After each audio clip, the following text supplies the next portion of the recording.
Well, as you get your holiday weekend plans in order, don't forget number one on that list. How about safety? We have seen several drownings in Texas already this summer. So joining me with some real guidance on keeping you and your family safe is Jillian Mitchell. She is the coordinator of Cook Children's Safety, Child Safety and Injury Program. And the focal point here, thank you, number one, for joining us. But child safety, it's the summer months. Kids want to get out and have a good time. What's the number one concern families need to be aware of when we talk about the auspices of safety? Yeah, I'm so glad you asked. Yes, it's so important that we're thinking about child safety all year round. During the summer months, though, we are spending a lot more time around the water. So whether that's going to the pool, community pool, or your pool in the backyard, or if you're going to the lake, we want to make sure that we are keeping both eyes on the water and thinking about all of those safety measures. You took the words right out of my mouth. Our eyes and ears. I mean, the one thing I see more than anything when we unfortunately are telling these stories about an unfortunate incident for a child is where was the other individual? Where was the adult? Where were other people? People get distracted. I understand they're having a good time, but is that the focal point for you all to remind folks to simply pay attention?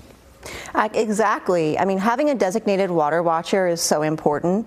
You can have multiple adults around a pool, and if nobody is really focused on paying attention, a drowning can very quickly and very quietly happen.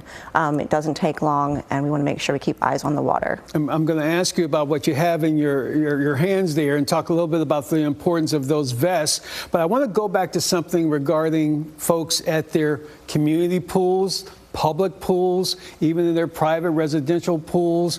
There's a lot of folks, people are having a good time. Somebody else other than maybe just mom and dad should be paying attention as well, or am I overstating that? So a lot of the community pools that we go to do have lifeguards on duty, and that is their job to watch kids. However, we recommend that whoever is watching kids, whoever brought them to the pool that day, is also watching. We recommend using a water watcher tag. So for 15 minutes, you are in charge of watching the children while they swim. And then after 15 minutes, you hand it off to someone else, and now they're in charge. We say add your eyes to theirs. It's not just the lifeguard's job. Absolutely. That's fantastic. That life jacket, we're talking about kids and families getting on boats. People want to go out to the lakes, have a good time. But every time we do one of these stories, one of the things I hear is somebody didn't have a life jacket or wasn't using it properly. Exactly. Wearing a life jacket on natural water or open water is so important for any age. In the state of Texas, children ages 13 and younger legally must wear a life jacket while they're on a motorized vehicle or a paddleboard, anything like that. So, but really everyone should be wearing a life jacket because lakes are dark, they're murky, they're deep, and we want to make sure that we keep kids afloat. Now, I didn't bring a 4-year-old with me this morning, but nonetheless, there's a way that people should properly use this, not just say, oh, we have it. It should be on them. Yeah, so the first thing you want to look for when you are purchasing or borrowing a life jacket, make sure that it is U.S. Coast Guard approved. So you can do that by opening it up and taking a look at the center of the life jacket, and it says in very small print, but it does say USCG approved. You also want to make sure that it is the correct size for your child or for yourself, and the weight is at the top. And then after you've done that, you want to put on the life jacket, snap all the buckles or the zippers, make sure it fits nice and snug, and then pull up on the shoulder area. If it goes above the bottom of their earlobes, it's too big. So that's a good measure. You really want that life jacket to stay on your chest when you lift your arms up, because we don't want it to bob up and the water would cover your nose. It sounds illogical, but we see it all the time.